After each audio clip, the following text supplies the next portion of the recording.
para onde ele for.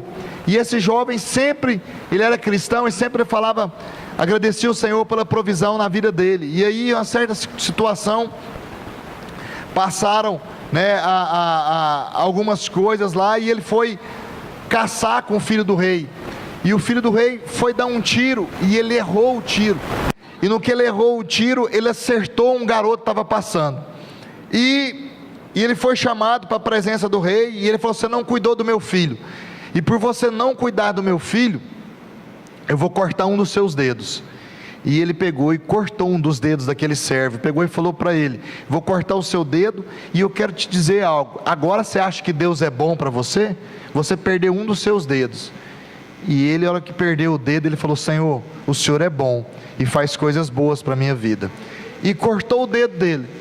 Passado algum tempo, aquele mesmo servo foi acompanhar o rei numa viagem longa, e o navio se perdeu, e eles foram parar numa ilha, e a ilha era cheia de canibal. Pegaram aqueles jovens e também o rei, e na hora que iam sacrificá-los, eles oraram para aquele jovem e falaram: nós não podemos sacrificar pessoas que foram mutiladas, só pessoas inteiras, só morreu o rei. E ele falou: Deus, tu és bom. Então, pela manivela não ter pegado do meu olho, Deus, tu és bom. Entendeu isso? Sempre agradeça ao Senhor, porque o Senhor tem planos diferentes para as nossas vidas. Por mais que você ache que não seja, Deus tem algo bom para nós, amém? E Deus tem algo bom para nós hoje. Você que veio, os irmãos que não veio, depois vai assistir no YouTube, vai assistir aonde quiser, mas você que veio, vai receber algo de Deus essa noite, porque nós vamos dar seguimento à palavra de domingo passado. Nós vamos falar sobre a porta dos relacionamentos. Vai, Vitor, porta dos relacionamentos, a segunda parte. Mas vamos ler o mesmo texto, Neemias 8, capítulo 8, versículo 12. Você que está aí sentadinho, fresquinho, gostosinho, abra a sua Bíblia no livro de Neemias 8, 12. Está a primeira parte, que eu não pude a segunda. Quem está lendo a primeira parte, entenda a segunda parte. Capítulo 8 do livro de Neemias, versículo 12.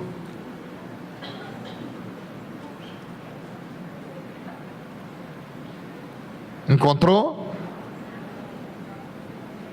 Obrigado, Luciano. Neemias 8, 12 diz: então todo o povo saiu para comer, beber, repartir com que os nada tinham preparado para celebrar com grande alegria, pois agora compreendiam as palavras que lhe foram explicadas. Todos saíram juntos. Abra a tua Bíblia em Esther, capítulo 9, versículo 22. Está para frente de Neemias, Esther 9, 22 diz: pois nesses dias os judeus livraram-se dos seus inimigos. Nesse mês a sua tristeza se transformou em alegria, e o seu pranto num dia de festa. Escreveu-lhes dizendo que comemorassem aquelas datas como nos dias de festa, de alegria, de troca de presentes e ofertas aos pobres. Então diga comigo essa noite: Senhor, muda a minha tristeza para a alegria do Senhor, porque a alegria do Senhor é a nossa força. Pai, em nome de Jesus, eu quero te louvar e te agradecer pelas nossas vidas, te pedir que o teu Espírito tenha liberdade ao nosso meio, ó Pai, para ministrar em nós, que a tua vontade venha pairar sobre nós, ó Pai, que o Senhor dê ordem aos seus anjos a respeito de cada um aqui, de cada lar representado, cada casa representada, que a tua palavra entre como espada afiada aos nossos corações, fazendo separação entre almas, juntas e medulas, Pai, que nós possamos entender o propósito do Senhor, e que a unção do Senhor venha a ser permanente nas nossas vidas, em nome de Jesus, amém, amém. Como eu te disse domingo passado, devemos cultivar e guardar o nosso jardim. Temos um jardim, e um jardim verdadeiro, um jardim que Deus nos deu. Deus nos deu um jardim, e um jardim real, um jardim verdadeiro, onde nós vamos estar caminhando nesse jardim. Vivemos, na verdade, nesses últimos dias, uma maldição, e eu quero te explicar a respeito disso, para que você não entenda isso erradamente. Vivemos na maldição da superficialidade. Somos muito superficiais com os nossos relacionamentos. Vivemos na superficialidade das coisas. Se Neemias tivesse se relacionado superficialmente com as pessoas que estavam perto dele, ele não teria logrado êxito. Se Neemias tivesse se relacionado superficialmente, longe, perdido, ele não teria logrado êxito de forma alguma. Mas ele assim não fez. Ele encostou em todas as pessoas e começou a andar perto de cada uma delas, e começou a ministrar ao coração dessas pessoas a importância de andarem juntos. E por causa disso eu quero falar para você que é visitante, que você se sinta em casa, se sinta na casa do Pai. Essa é a sua casa, é o seu lar. Se sinta completamente à vontade, se sinta abraçado por todos nós e pela presença do Espírito Santo que há aqui e que também há na sua vida, em nome de Jesus, amém? Então, hoje vivemos muito na superficialidade, onde as pessoas não são agradadas do jeito que elas esperam, elas simplesmente se afastam, como se nada tivesse acontecido e como se nada tivesse existido. Elas deixam os relacionamentos com uma facilidade muito grande. Na verdade, o Senhor nos ensina a construirmos relacionamentos mais profundos, muito mais profundo, tanto que isso é fundamental, ter um relacionamento profundo, sem ser superficial com Jesus, com o próprio Deus, também com os nossos pais, também com os nossos irmãos, nossa família, nossos cônjuges, e também com os nossos irmãos de igreja, pois a igreja, ela é um corpo, cheia de organismos vivos, membros interligados uns aos outros. Então, nós temos que entender que o amor não é para nós uma opção. Diga para mim essa noite: o amor não é opção. O amor é um mandamento. Jesus falou: vamos amar uns aos outros. Amar não é opção. Não é opção. Não existe opção em amor. Não há para falar: eu tenho opção e vou amar alguém. Não, não há opção. É um mandamento. É um mandamento. Amar ao próximo como a nós mesmos. Se Jesus não completasse essa frase, dissesse ao próximo como a nós mesmos, mas se ele só dissesse devemos amar ao próximo, seria muito fácil amar. Por exemplo, se eu convivo com alguém, eu falo que eu amo ele. Aí eu convivo com fulano, então eu amo ele. E aí você pode entender que aquilo é um amor, é um jeito de você amar. Você falou que ama e pronto. Mas Jesus completa a frase dizendo: amar ao próximo como você ama você mesmo. Aí dificultou mais um pouquinho, porque você não quer coisas ruins para você, você quer coisas boas, e é isso que Ele espera que você queira também para o seu próximo. É isso que Ele espera, que você deseje coisas boas. O amor, ele não é um sentimento para mim e para você. Biblicamente falando, esse amor ele não pode ser um sentimento mais, ele tem que ser uma decisão. Decidir amar e pronto, porque quando eu decido amar, eu decido obedecer a Cristo. Quando eu decido amar, eu decido obedecer e pronto. Mas na verdade não é tão simples assim, né? Porque amar de verdade se constrói dentro do quê? De um relacionamento. Aprendemos a amar e decidimos amar quando nos relacionamos uns com os outros. Não há amor real sem um relacionamento verdadeiro. Não há um amor real sem um relacionamento verdadeiro. Não há como amar sem não me relacionar. Não tem como. Só amo se eu me relaciono. Então essa maldição da superficialidade não tem apenas afetado nosso relacionamento uns com os outros, mas também tem afetado o nosso relacionamento com Deus. Essa maldição da superficialidade tem afetado o meu relacionamento, o seu relacionamento, o nosso relacionamento com Deus. Veja, preste bem atenção. Hoje também os filhos não conversam muito com os pais, e nem os pais com os filhos. Por quê, pastor? Porque a televisão, o celular, os tablets, as outras coisas do mundo tomaram o lugar do diálogo. Antes, na hora do almoço ou do jantar, quem tem costume a jantar, todos se reuniam ao redor da mesa. Mas agora, em muitos lugares, esteticamente falando, nem mesa tem mais. Não precisa ter mesa. Por que não precisa ter mesa? Porque a mesa vai ocupar o lugar do sofá, vai ocupar o lugar das bancadas, vai ocupar o lugar das escrivaninhas, onde nós gostamos de conviver com o nosso mundo virtual e com o nosso mundo superficial. Isso é uma verdade. Antigamente, pouco tempo atrás, na minha casa, quando eu almoçava com os meus pais, o almoço, lá em casa não se jantava, o almoço era sagrado, todo mundo tinha que estar junto. Meu pai esperava todo mundo chegar à mesa para nós almoçarmos, juntos.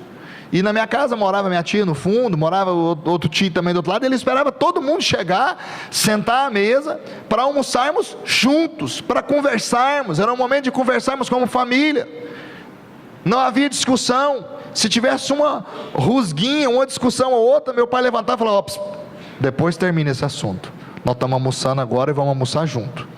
Acabava o assunto, não era um momento de discussão, não era um momento de briga, não era um momento de uma coisa ou outra, não tinha isso, era um momento de família. Isso é o que nós precisamos conservar. Eu procuro conservar isso na minha casa, mas eu falo a verdade para você, é muito difícil, por causa da correria, da agitação do mundo que nós vivemos. Esse mundo onde amamos uns aos outros na superficialidade do Facebook, do Instagram, do WhatsApp agora, né? Nas outras redes sociais, e somos indiferentes com os mesmos ou as mesmas pessoas num relacionamento real dia a dia. Isso é tão real para nós. Você conversa com a pessoa às vezes vários minutos ou várias horas às vezes no Facebook, mandando mensagem, do WhatsApp, e quando você tem a oportunidade de se relacionar com ela pessoalmente, verdadeiramente, sem nada virtual, você não tem isso. Por quê? Porque nós aprendemos a sermos superficiais. Aquele momento de sentar, de olhar nos olhos um do outro, ele já é raro. Não vou falar que ele não existe, porque ele ainda existe, mas ele é raro. Presta atenção, não é sobre isso que eu quero falar sobre outras coisas, mas eu quero entrar a respeito disso.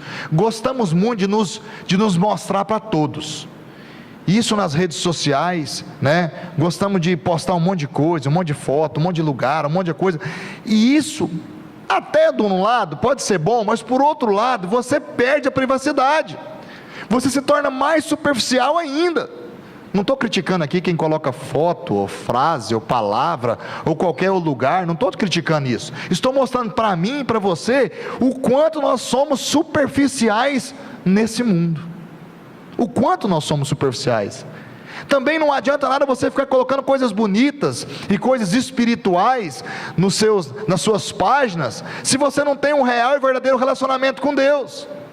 Você entra na página do fulano e tem lá algo maravilhoso, uma foto linda, um testemunho maravilhoso de alguém que ele escutou da internet, colocou lá, ou de alguma coisa que ele achou interessante, ou de uma frase linda de alguém, ou uma frase que ele mesmo escreveu e ele colocou ali e achou aquilo maravilhoso, mas ele não tem aquela intimidade real e verdadeira com Deus. Ele é superficial,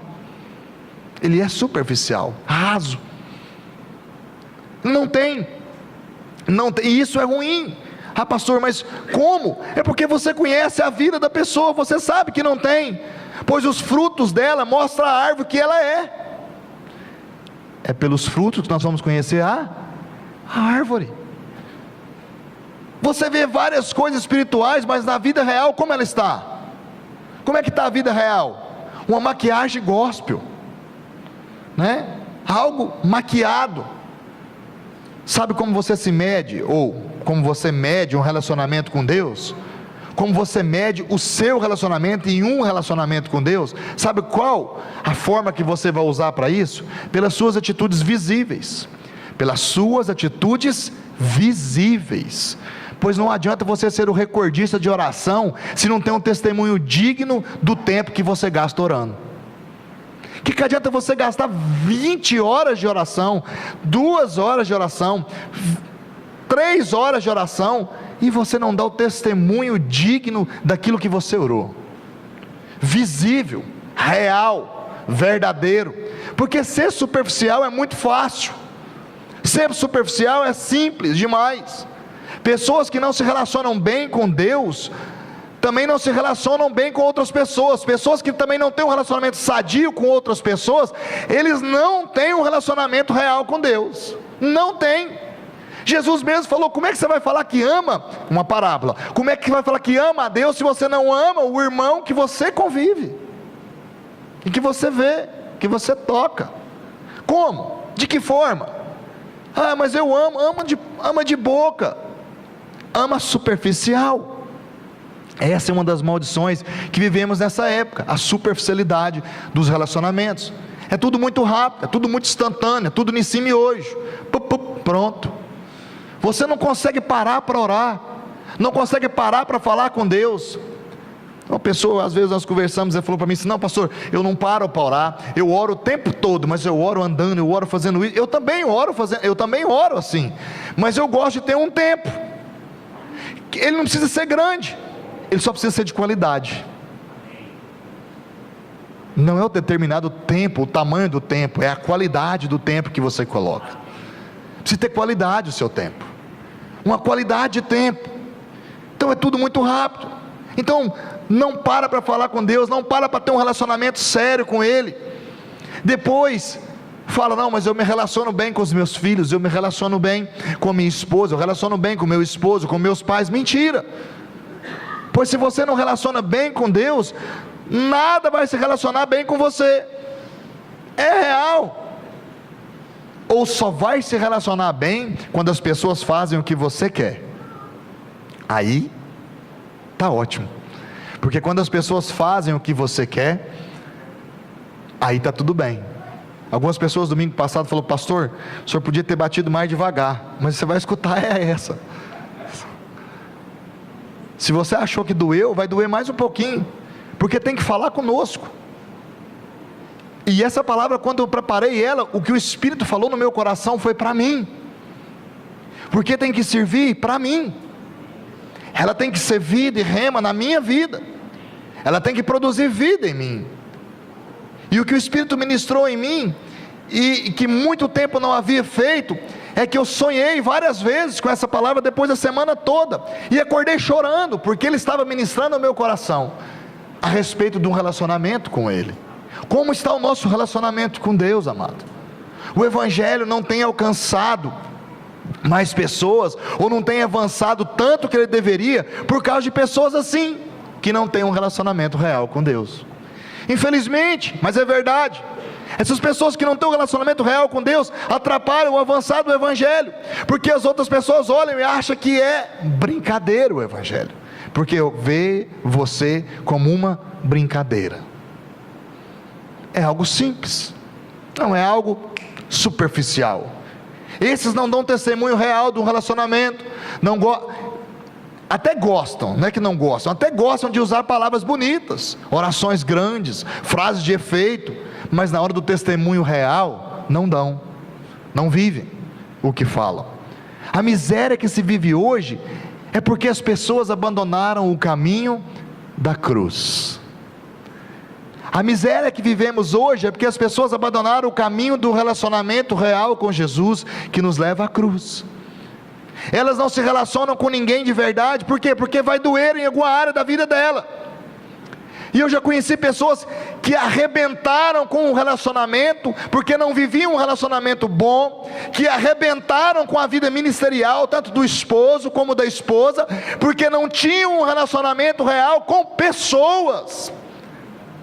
Com pessoas. E isso é uma realidade para todos nós. É algo tão real, que vivemos assim nessa superficialidade. Por isso que dói, por isso que é ruim, por isso que alguma área da minha vida ela tem que doer, porque ela tem que ser trabalhada. E isso faz as pessoas correr dos relacionamentos profundos. Elas correm do caminho da cruz, onde sabe que a carne vai ser confrontada. Por quê? Porque se relacionar com Deus, amado, exige um relacionamento real, sério, profundo. Algumas pessoas temem o fogo. A Bíblia fala muito de fogo. As pessoas falam: não, nós tememos o fogo. Você não precisa ter medo do fogo, pois o fogo não vem para destruir ninguém. O fogo vem para mostrar a realidade superficial de cada um. Ele vem para transformar, para queimar o que é palha. A Bíblia fala que nos últimos dias o que é palha vai ser queimado. O que é madeira, palha. Você pode ler as cartas às igrejas de Efésios, de Apocalipse. vai queimar o que é palha, o que é madeira, o que é feno, vai ser queimado. O fogo vem para tirar o que é superficial. Por quê, pastor? Porque muitos têm vivido um evangelho maquiado. Pois se não há mudança real, isso é uma maquete, é algo de brincadeira. Se não é um evangelho que muda, então é um evangelho maquiado. Deus precisa de pessoas que não foram maquiadas com esse evangelho de brincadeira. Deus quer aguçar essas pessoas. Deus precisa de pessoas que buscam um relacionamento real com Ele, que pregam um evangelho verdadeiro, um evangelho real, que leva a buscar um relacionamento real com Deus. Deus precisa de pessoas que não se vendem por lábios mentirosos de Satanás, como a Eva deixou se vender, pela amizade que ela teve com a serpente. Deus quer nos ensinar a amar e nos relacionar um com os outros, mas antes temos que aprender a nos relacionar com Ele. A superficialidade do mundo anda minando os relacionamentos. Por isso a necessidade de entrarmos pela porta dos relacionamentos, sermos conduzidos ao nosso jardim de intimidade com Deus. Moisés, ele passou a vida de Moisés 120 anos, em ciclos de 40 anos Moisés no deserto, para Deus o chamar. Depois ele passou mais 40. Moisés saiu com 40, passou 40, depois gastou mais 40 andando, e morreu com 120 e poucos. Então Moisés passou 40 anos no deserto. Depois disso Deus chamou Moisés. E sabe o que Moisés falou para Deus? Eu não sei falar, eu sou gago. Chama outro no meu lugar. Eu não sei falar, eu tenho dificuldade. Eu fico pensando às vezes o que você vê na história de Moisés, porque você está lendo o que já aconteceu. Se você não lê o que já aconteceu, você tem que ler no momento. Eu fico pensando o que levou Moisés a não querer ser usado por Deus. Imagine Deus chamando Moisés: Moisés, tira a sandália do teu pé, que o lugar que você está pisando é santo. Ele olha e vê uma sarça queimando, e ela não se queima, mas o fogo está nela. Ele conhece o Deus de Israel, e ele fica desesperado, e tira as sandálias dos pés, e chega até ele. A sarça começa a conversar com ele. Você já pensou se uma sarça começar a conversar com você? Um arbusto queimando começar a conversar com você? Você tem duas opções: ou corre ou desmaia. Moisés ficou olhando aquela situação crítica, e ele falou assim: eu sou o Deus de Abraão, de Isaac, de Jacó. Eu te chamei para tirar o meu povo, porque eu escutei o clamor do meu povo, eu escutei a dor do meu povo. E aí Moisés fala: não usa eu não. Tem outro na fila, pega outro lá, não usa eu. O que levou Moisés a falar isso? Eu creio que uma das coisas que levou Moisés a falar isso é a dificuldade de se relacionar com pessoas. Ele tinha dificuldade de se relacionar. Tanto é que Deus até atendeu ele, porque Deus falou para ele: eu quero te usar. Ele falou: não, usa meu irmão, ele é melhor para falar do que eu. Ele falou: não vou usar meu irmão, vou usar o seu irmão, vou usar você. Não, usa meu irmão, Senhor. Não, vou usar você. Mas tá bom, por você insistir tanto. Olha o que Deus fez para Moisés, Ele não fez para qualquer um não. Eu vou usar Arão, ele vai ser como você é para mim, e você vai ser como eu sou para o povo. Muito forte o que Deus falou para Moisés, e ele usou os dois. Mas Moisés tinha dificuldade de se relacionar com pessoas. A Bíblia diz que Moisés era até valente matador, mas ele se tornou depois a pessoa mais mansa da terra. Sabe o que leva a pessoa a caminhar assim? Quebrantamento, deserto. O deserto é algo terrível, pois você anda e só vê areia. Porém o deserto serve para quê? Serve também para nos tornarmos úteis na mão de Deus. O deserto serve para moldar o nosso caráter e nos tornarmos úteis para Deus. Lá no deserto aprendemos a buscar a Deus de verdade, pois lá nós não podemos ser superficiais. Se formos superficiais no deserto, vamos morrer. Se Deus não viesse com a nuvem e tampasse o povo morria com o sol. Se Deus não viesse com a coluna de fogo e aquecesse o povo à noite, eles morriam com frio. Mas Deus os levou a ser dependentes dEle.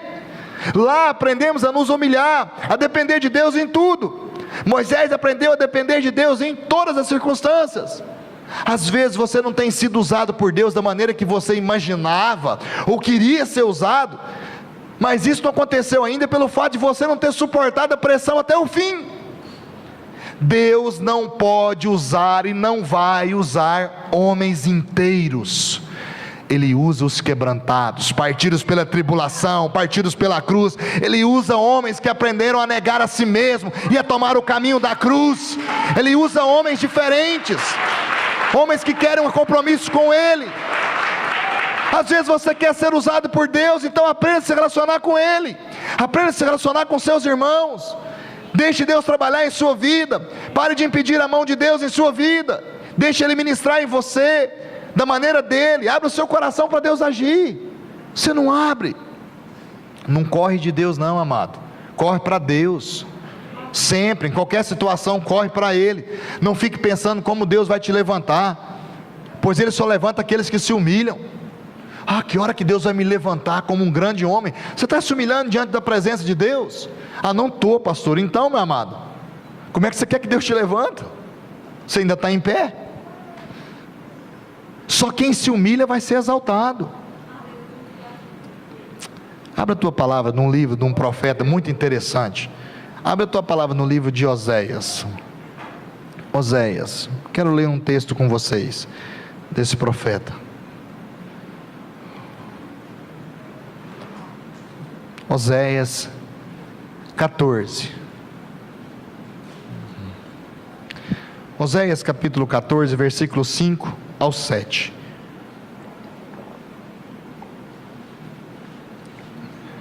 Amém?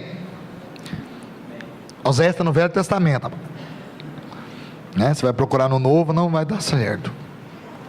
Oséias 14, depois do Oséias 13, diz assim: serei como orvalho para Israel, ele florescerá como lírio, como cedro do Líbano, aprofundará suas raízes, seus brotos crescerão, seu esplendor será como a da oliveira, sua fragrância como a do cedro do Líbano.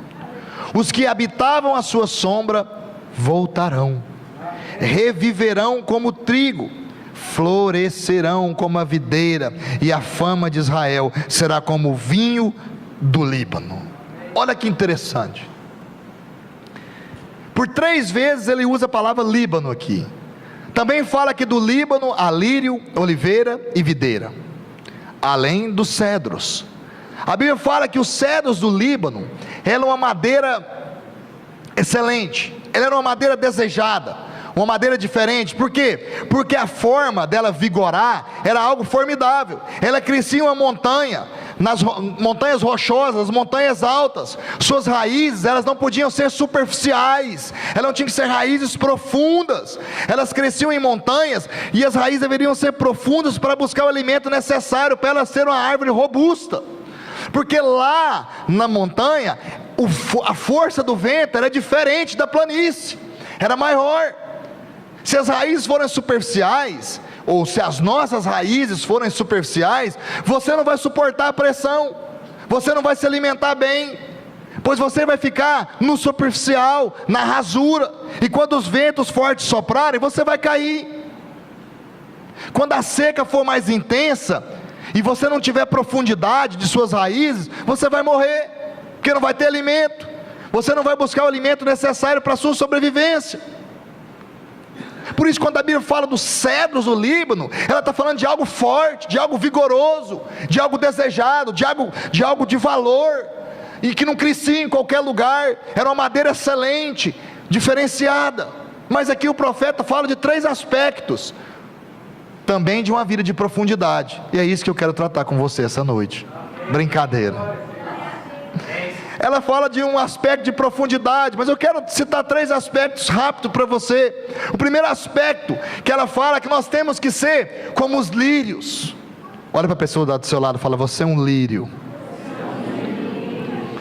Você sabe o que é um lírio? É uma flor linda e bela, aos olhos de Deus mais ainda. Mas essa beleza espiritual, ela não cresce num jardim de uma casa, ela cresce no jardim do vale, lá na montanha do Líbano, num vale. Essa beleza não cresce com a superficialidade, onde há um jardineiro humano adubando, não. Ela cresce no vale, onde há sol, há chuva, e ela é forte. A beleza dela é uma beleza real, não é uma beleza maquiada.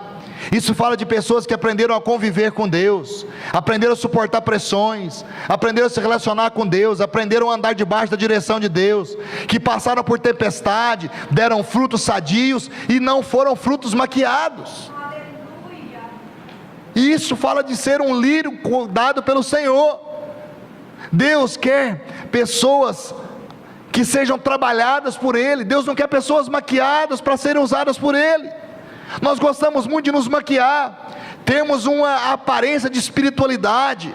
Olha, veja quanto o irmão é espiritual, como o irmão é espiritual, até como ele toma uma alavancada no olho, ele é espiritual.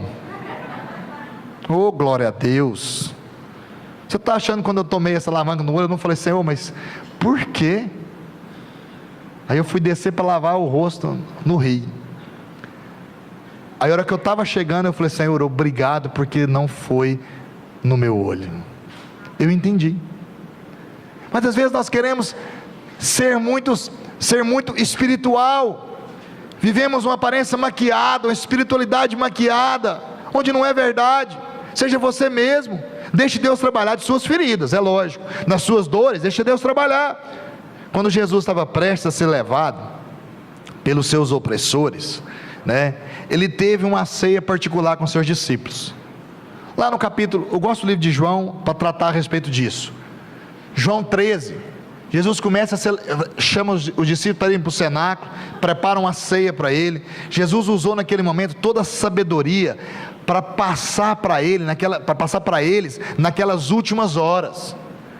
Jesus usou uma sabedoria que veio do céu para conduzir a situação com eles naquelas últimas horas, nesse ambiente de amor, onde Jesus levou eles para terem esse momento juntos, dessa última ceia, do Evangelho de João, capítulo 13, ele usou de muito amor, de muito cuidado com eles. Por quê? Porque nesse ambiente de amor, as maquiagens começaram a serem arrancadas, pois o relacionamento verdadeiro começa quando nós começamos a conhecer mais uns aos outros. E aquele momento era crucial para eles. Ali naqueles últimos instantes, eles começaram a se realmente conhecer um com os outros, realmente saber o que estava acontecendo. Isso foi acontecendo ali. De repente Jesus está no meio deles e fala: olha, tem um traidor. O que? Traidor? Não, que não, está de brincadeira, né? Traidor no nosso meio, que jeito? Jesus fala: tem um que vai me trair. Senhor, conheço todo mundo. Fulano nasceu em tal lugar, outro nasceu ali, outro nasceu ali, outro nasceu, esse nasceu lá em Iscariote. Opa, esse cara é diferente, não nasceu no mesmo lugar. Você sabia que Judas foi o único que não nasceu no mesmo lugar? Tem nada a ver isso, tá? Aqui para a situação. Mas eles estavam ali. Quem vai trair Jesus? Um incógnito na cabeça de todos eles. Até Judas ficou pensando: será que sou eu? Sou idiota? Então Judas de repente deixa o ambiente e sai. A hora que Judas sai, depois você lê o capítulo 13, tá? Do livro de João. Bom que você vai ler a Bíblia. Eles pensavam o seguinte: Judas saiu. Mas ele saiu para comprar mantimento, porque é ele que ficava com dinheiro. Eles pensaram isso. Olha, tanto que a Bíblia é detalhista. Eles pensaram isso: não, eles saíram para comprar mantimento, porque ele fica com a bolsa de dinheiro. Jesus falou no ouvido dele algo, e ele saiu para comprar alguma coisa. Foi isso que aconteceu, nada mais. Mas aí o capítulo 14 começa sem Judas. E o capítulo 14 do livro de João, para mim é um dos capítulos mais belos da Bíblia, porque Jesus começa a relatar o amor que ele tinha pelos discípulos, ao ponto de enviar o Consolador para trazer esse amor sobre a vida deles. Jesus começa a falar da ligação real que ele tem com o Pai, e do relacionamento real que ele tem com ele, e a importância deles terem um relacionamento real da mesma forma que ele tinha com o Pai. Jesus começa a ensiná-los, começa a ministrar sobre ele doce palavras para eles, que seriam cruciais em toda a caminhada deles como apóstolos, ao ponto de Jesus falar para eles: vocês vão lembrar de todas as palavras que eu disse a vocês, porque o Espírito da verdade lembrará de todas as palavras que eu falei a vocês. Amém. Jesus estava falando para eles: eu não estou deixando ninguém órfão, eu estou indo preparar morada para levar vocês comigo. Amém. E o Espírito da verdade, que o mundo não vai receber, eles não vão entender esse Espírito, mas vocês entenderão. Jesus está falando que eles eram diferentes, ao ponto de Tomé falar para o Senhor: mas o Senhor fala que o Senhor não sabe para onde é que vai, como nós vamos saber para onde nós vamos? Jesus fala: eu sou o caminho, a verdade e a vida. Então vocês vão até mim e comigo. E aí Filipe fala para ele: Senhor, mas se vamos com o Senhor, então mostra-nos o Pai. Ele fala: Filipe, comigo há tanto tempo e não conhece o Pai? Quem vê a mim, vê o Pai. Ele começa a ensinar em amor para com eles, começa a tratar um ambiente, um relacionamento real de amor. Tudo indicava algo. No finalzinho do capítulo 14 do livro de João, Jesus fala: tá bom, mas vamos sair daqui, porque eu não tenho, o inimigo desse mundo vem se levantando, eu não tenho nada com ele, vamos partir daqui. E eles partiram, e partiram caminhando para um lugar. Mas antes eles passaram no capítulo 15, numa vide, num lugar, numa videira, numa parreira, onde se vendia, onde tinha muitas videiras carregadas. Jesus passa para aquele lugar, mas o real destino de Jesus era no jardim do Getsemane. Jesus levou eles para onde? Para um jardim. Mas no capítulo 15 Jesus passa ali. Tudo mais importante na minha vida e na sua vida acontece no jardim, no seu jardim. A coisa mais importante que vai acontecer na sua vida vai acontecer no jardim. As coisas mais tristes da sua vida vai acontecer no jardim. Preste atenção nisso. Tudo vai caminhar para um jardim. Tudo de mais importante acontece no jardim. Depois que eles saem para caminhar do jardim do Getsemane, eles acompanhavam Jesus. Mas antes de eles chegarem no jardim, Jesus passa por uma vinha e ensina a eles sobre os frutos. Quem está ligado nele vai dar fruto, não vai perder o fruto. Para dar fruto tem que estar ligado em Jesus. O fruto conhecido aqui do livro de João é o amor. É algo real, verdadeiro, um relacionamento em amor, porque Jesus aplicava isso sobre eles e falava desse amor verdadeiro. Presta atenção em mim, porque eu quero fazer uma junção entre o novo e o velho, dentro desses dois aspectos, para você entender. E o segundo aspecto que Oséias fala, está entre isso. Ele fala, o outro aspecto que Oséias fala, é da beleza da oliveira. O que a oliveira produz? Azeitona, que é produzido o azeite, que fala da unção de Deus. A oliveira não é uma árvore muito bonita aos olhos de Deus, e nem aos olhos de ninguém, mas ela produz um fruto perfeito. A azeitona prensada depois produz o azeite. Isso fala da unção, fala do óleo da unção. Isso não é um fruto de processo industrializado ou superficial, mas é um fruto que vem da onde? De Deus. É um processo que vem de Deus. Que parece unção, mas ela é produção humana. Muitos sobem nos púlpitos, fazem barulho, tocam as emoções, pessoas choram, gritam, desmaiam, caem. Você pode até pensar que houve alguma unção, mas nada aconteceu. Por quê? Porque não houve mudança na sua vida. Isso porque o azeite foi industrializado, foi produzido por homens, foi marketing gospel dentro da igreja. Mas como é que nós vamos detectar isso, pastor? É simples. Você detecta isso só de uma forma: se as pessoas não mudam, não buscam a vida com Deus, é porque elas não receberam de Deus, ou o que elas pensavam que receberam de Deus não foi algo de Deus, foi a emoção humana. Por isso Jesus levou eles para passar naquele naquela videira e explicou para eles: olha, não há emoção humana aqui, aquele que está ligado em mim, o fruto vai ser verdadeiro. E aí, pastor? Amado, não me importa se você cai, se você não cai, se você rola. O que me importa é o testemunho, é a mudança de vida, é a mudança da sua vida, é o que você tem deixado Deus fazer na sua vida, é como você tem deixado Deus impactar Ele com a presença de Deus sobre a sua vida. É a presença de Deus que gera um fruto real em você. Eu não me importo com os seus tombos, com os seus gritos, eu me importo com os frutos que você anda produzindo ou vai produzir, depois que você for realmente impactado pela presença de Deus. Pois quem foi impactado pela presença de Deus, amado, não abandona a obra, por mais difícil que ela seja, ele não abandona. Quem foi impactado pela presença de Deus não fofoca. Quem foi impactado pela presença de Deus não fomenta. Quem foi impactado pela presença de Deus não é infiel, não é maldoso. Quem foi impactado pela presença de Deus tem a porta do relacionamento aberta com Ele, para sempre estar no seu jardim, desfrutando da presença de Deus. Ser impactado pela presença de Deus gera mudança de vida. A beleza que Deus quer ver em mim e em você é algo diferente, é algo que vem dEle. Isso se refere a como nós vamos tratar com Deus, se refere a como nós vamos dar sinais de quebrantamento verdadeiro. Isso se reflete quando nós dizemos não para o pecado, quando nós dizemos não para o diabo, quando nós decidimos andar no caminho certo, quando não abrimos mão de santificarmos a nossa vida, como dizemos não para a carne. Pois a unção verdadeira, ela é fruto de morte. Morte de quê? Da nossa carne, morte da nossa vontade. Quando Jesus levou os discípulos para aquele lugar, Ele queria ensinar a eles, passando pelo vinhedo, falou para eles sobre frutos. Eles queriam receber de Deus, mas Deus queria ensinar a eles como era produzir o fruto que Ele esperava.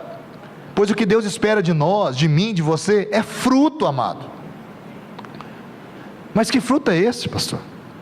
Que fruto? Não é um fruto maquiado, como muitos produzem, mas é um fruto genuíno de Deus. Para falar de Oséias e terminar a parte dele, no terceiro aspecto que Oséias coloca, justamente é a vide, porque ele fala do lírio, ele fala do Líbano, o cedro, fala do lírio, fala da oliveira, e depois ele fala da vide, fala da videira. Um pé de uva seca, não existe beleza nenhuma, é um pau seco, simplesmente seco, é horrível. Mas a beleza não está na árvore, como no cedro, está no fruto que ela produz, está no fruto. Não existe beleza aos olhos de Deus se não houver fruto. O fruto é a maior beleza. Não existe algo mais belo do que gerar fruto. Por isso a necessidade de entrar pela porta do relacionamento, pois me relacionando com Cristo é que o fruto do Espírito Santo vai ser produzido em mim. Se não me relaciono com Cristo, como eu produzirei fruto? Algo maravilhoso é ver a obra de Deus sendo gerada na minha e na sua vida, produzindo mais vida. Isso nos faz relacionar bem com meu pai, com a minha mãe, com meu cônjuge, com meus irmãos e com Deus. Quando o meu relacionamento com Deus vai bem, sucessivamente vai bem com tudo. Por quê? Porque eu estou gerando algo proveitoso. Não há em mim nenhuma superficialidade de relacionamento, algo real para mim. O que Deus espera de mim e de você é fruto real. A ótica de Deus fala de um fruto real. Presta atenção. Muitos vão se enganar nos últimos dias. Eu não queria nem falar sobre isso, mas eu quero falar para você. Muitos vão se enganar nos últimos dias. No capítulo 7 de Mateus, versículo 15 em diante, não quero ler. Jesus, vou ler. Mateus 15, rapidinho. Perdão, Mateus 7, né, de 15. Se você encontrou, diga amém. Ó. 7,15 diz: cuidado com os falsos profetas. Eles vêm a vocês vestidos de pele de ovelhas, mas por dentro são lobos devoradores. Vocês os reconhecerão pelos seus frutos. Vamos reconhecer pelo quê? Não. Vamos reconhecer pelo quê? Pelos frutos. Tá bom. Porque alguém colher uvas de um espinheiro, ou figos das ervas daninhas? Semelhantemente, toda árvore boa dá frutos bons, mas a árvore ruim dá frutos ruins. A árvore boa não pode dar frutos ruins, nem a árvore ruim pode dar frutos bons. Toda árvore que não produz frutos é cortada e lançada ao fogo. Assim, pelos seus frutos vocês os reconhecerão. Vamos reconhecer as árvores pelo quê? Pelos frutos. Aí o versículo 21 é chave. Nem todo aquele que diz Senhor, Senhor entrará no reino dos céus, mas apenas aquele que faz a vontade do meu Pai que está nos céus. E muitos me dirão naquele dia: Senhor, no teu nome profetizamos, em teu nome expulsamos demônios, em teu nome realizamos muitos milagres. Então direi claramente: nunca os reconheci. Afasto de mim aqueles que praticam o mal. Amado, que controvérsia é essa? Olha naturalmente para mim e para você. Alguns vão chegar no Senhor e vão falar: nós somos profetas e profetizamos, nós expulsamos demônio, nós operamos milagres. O que a Bíblia quer deixar clara para mim? Que isso aqui para mim não é fruto, porque se fosse fruto o Senhor os reconheceria. Isso é fruto superficial dos nossos olhos naturais. Isso não é fruto para Deus. Isso não é fruto. Expulsar demônio não é fruto. Profetizar não é fruto. Fazer curas e milagres não é fruto nenhum. Ah, pastor, você está falando isso porque você não faz cura nem milagres, você está com dor de cotovelo. Não estou com dor de cotovelo.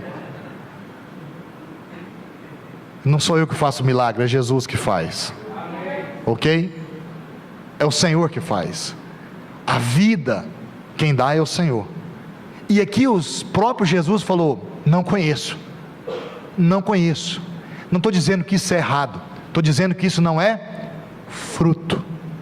Porque se fosse fruto, o Senhor o reconhecia como fruto. O Senhor não os reconheceu, não reconheceu nada aí disso como fruto. Olhou para eles e falou: não conheço vocês, apartai-vos de mim, não é para isso. Pastor, mas está bom, então qual é o fruto que Deus espera de nós? Gálatas 5, 22 a 23, mas o fruto do Espírito é amor, alegria, paz, paciência, amabilidade, bondade, fidelidade, mansidão, domínio próprio. Contra essas coisas não há lei. Glória a Deus. Você pode aplaudir o Senhor.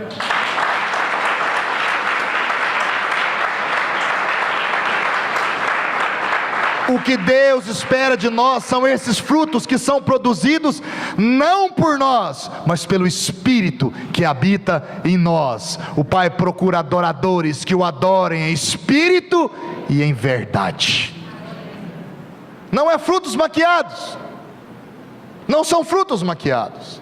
O que Ele espera de mim e de você são frutos que o jardineiro, chamado Espírito Santo, ajuda a produzir no nosso jardim esses frutos. Lembra-te disso domingo passado? Que todas as coisas que acontecem no jardim. Veja o que aconteceu com Adão e Eva. Aonde eles traíram Deus? Aonde Adão e Eva traiu Deus? Aonde Adão e Eva traiu Deus? Aonde? Lucas 22, 48, Jesus fala para Judas o seguinte: traístes o filho do homem com um beijo. Aonde que Judas beijou Jesus? No jardim do Getsemane. No jardim também há traição. No seu jardim também há traição. Cuidado com o seu jardim. Por isso Deus falou para Adão: cuidar e cultivar do jardim. Cuida e cultiva, porque o jardim também é um lugar perigoso, onde há serpentes. Se não abrimos a porta do relacionamento com Deus, a porta do relacionamento será aberta pela serpente, e você vai se relacionar com o pecado, e com o diabo, e com o mundo. Abra o seu olho, irmão. Esse jardim, todas as coisas vão acontecer, por isso temos que cultivar e guardar. Jesus foi traído ali também, mas Jesus sabia, foi traído por um bem maior, porque Ele veio e salvou toda a humanidade, porém Adão não. traiu Jesus, traiu Deus, mas foi um mal maior, porque aconteceu toda a desgraça da humanidade. Por isso a Bíblia fala que o segundo Adão veio para limpar tudo isso, que é Jesus. Amado, o seu jardim deve produzir, sabe o que? O bom fruto do Espírito Santo. É ali. Agora eu estou encerrando. Que pena. Cantares 4:12. Não abre, porque você vai demorar. Diz o seguinte: você é um jardim fechado, minha irmã, minha noiva. Você é uma nascente fechada, uma fonte selada, um manancial selado. A palavra nos diz que somos um jardim fechado. Não está falando para sermos fechados um para os outros, mas está mostrando que nós somos um jardim fechado. E quem é fechado é porque tem um dono. O seu jardim tem um dono. Há um dono no seu jardim. Há um dono que mora com você. Esse dono é o Espírito Santo. Ele é o dono do seu jardim. O pecado, o diabo não pode ter acesso a esse jardim, pois será nesse jardim que o nosso fruto vai ser gerado. Se você deixar o pecado e o diabo entrar no seu jardim, que fruto será esse? Obras da carne, e não o fruto do Espírito. Mas a Bíblia também fala que nesse jardim, que somos um jardim fechado, há também que somos também um manancial. Um manancial é um rio que está debaixo da terra, é um rio escondido, debaixo de rochas, ninguém vê, mas esse rio é capaz de sustentar uma cidade inteira. Também temos um rio que corre dentro de nós. Esse rio corre no nosso interior, um rio de águas limpas, que é fruto de uma vida de relacionamento profundo com Deus, e também com nossos irmãos. Pastor, mas eu não encontro esse rio em mim. Isso é porque você tem desistido de perfurar, amado. Você tem que desistir de perfurar. Você não tem dado a importância real no relacionamento com Deus, e é esse relacionamento que te ensina a perfurar, até chegar a brotar a água que está em você. Porque o relacionamento, amado, ele não é fácil, ele é difícil. Todo relacionamento é difícil, requer abrir mão do seu direito, dos seus achômetros, abrir mão da sua carne, da sua vontade. Relacionamento às vezes não, a maioria das vezes dói, mas produz frutos eternos. Entre pela porta do relacionamento real, comece a furar, comece a perfurar, e eu te garanto que você vai se deparar com esse rio, ele vai brotar em você. Pastor, mas eu não consigo cavar. Então chama o Senhor, chama o seu jardineiro para te ajudar, até chegar a esse túnel, a abrir esse túnel, até chegar a vida que há em você, e você encontrar esse rio. O Senhor vai te ensinar também a encontrar com Ele mesmo, dentro desse rio. Você vai aprender a saída da sua vida está no relacionamento com Ele. Na porta do relacionamento, eu preciso avaliar as minhas motivações, porque às vezes queremos nos relacionar só para ter motivações erradas, só queremos coisas para nós, e não é assim. Na porta do relacionamento, nós temos que aprender que vamos ser guiados pelo Senhor. Eu vou ter que colocar as minhas coisas de lado, para deixar tudo e servir o Senhor da maneira que Ele quer. Não é que você vai abandonar a sua vida, não é isso que o Senhor quer. Ele quer te ensinar a viver com Ele. Amém. Provérbios 4:23 diz: acima de tudo guarda o seu coração, porque dele depende toda a sua vida. Não poderei deixar minhas motivações erradas penetrar no meu coração, porque se entrar vai contaminar o fluir de Deus em mim. Minhas motivações devem ser guardadas. Você às vezes deseja: pastor, eu quero ser um líder, eu quero ser um evangelista, eu quero ser um pastor. Mas quais as suas motivações? Quais as suas motivações para ser um pastor, para ser um líder, para ser um evangelista? Quais? Você quer só a bênção? Ou realmente quer buscar o reino de Deus? Quer falar do evangelho verdadeiro? Quer falar algo que transforma a vida? Então procura transformar a sua primeiro.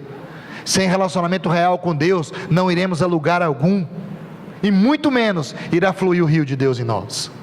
Esse rio é tão importante para nós, que ele vai encharcar as nossas vidas, e encharcar a vida das pessoas que estão à nossa volta. Você já percebeu, quando você está sedento por Deus e cheio de Deus, as pessoas que estão ao seu redor são contaminadas pela presença dEle? É porque esse rio flui até essas pessoas. Você começa a ser canal, e as nascentes virão até você para receber de Deus. Agora, Isso só depois que tiver um relacionamento real com Deus. Por quê, pastor? Porque temos um jardim para cuidar. Cuide do seu jardim. Temos uma porta para entrar, e essa porta fala de um jardim dos relacionamentos que eu tenho que ter com Deus. Entre por essa porta, entre por essa porta que dá acesso a Ele, pois sem nos relacionarmos com Deus, não saberemos como é um relacionamento real com os nossos irmãos. É dentro desse jardim que vamos deixar de produzir a obra da carne e começarmos a produzir o fruto esperado por Deus. Por quê? Porque vamos estar caminhando com Jesus, com o nosso jardineiro fiel. E para encerrar,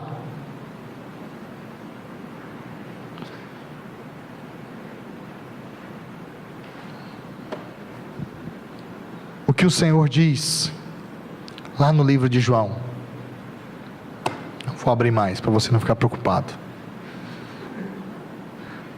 O que o Senhor diz lá no livro de João, no capítulo 14, 13, 14 e 15, Ele fala de um relacionamento.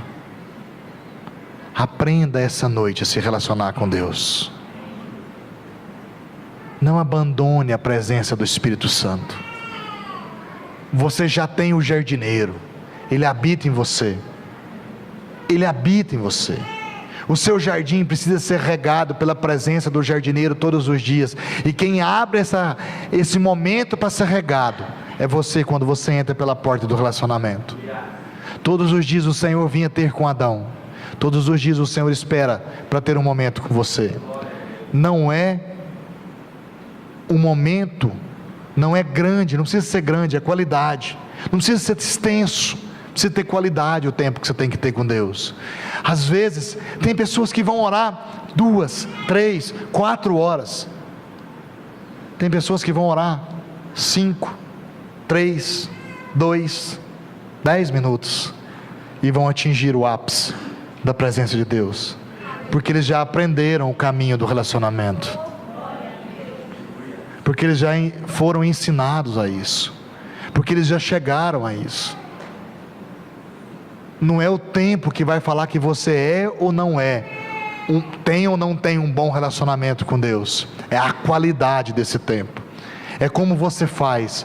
Jesus gastou um capítulo para falar para os apóstolos: não vou deixar vocês sozinhos. Senhor, nem o Senhor sabe onde o Senhor vai. Eu sei. Vou para a casa do meu pai preparar a morada. Venho buscar vocês. E Ele falou para eles: tudo que vocês estão fazendo aqui não vai ser em vão, porque eu estou olhando. E Ele falou algo no finalzinho do capítulo 14: tudo aquilo que pedires no meu nome vos será concedido, para que o Pai seja glorificado e o nome do Filho exaltado. O que você tem feito com o seu jardim? Como está o seu relacionamento com Deus? Como está a sua vida com Ele? Pastor, vai bem? Vai mesmo? Vai mesmo? Creio que você, para que o Espírito Santo de Deus, que é o seu jardineiro fiel, incomodasse as áreas que precisam ser trabalhadas no seu relacionamento com Ele. Porque às vezes há áreas que só você sabe, eu não sei, mas você sabe, que precisam ser trabalhadas. Amém? Que o Senhor te abençoe. Feche seus olhos.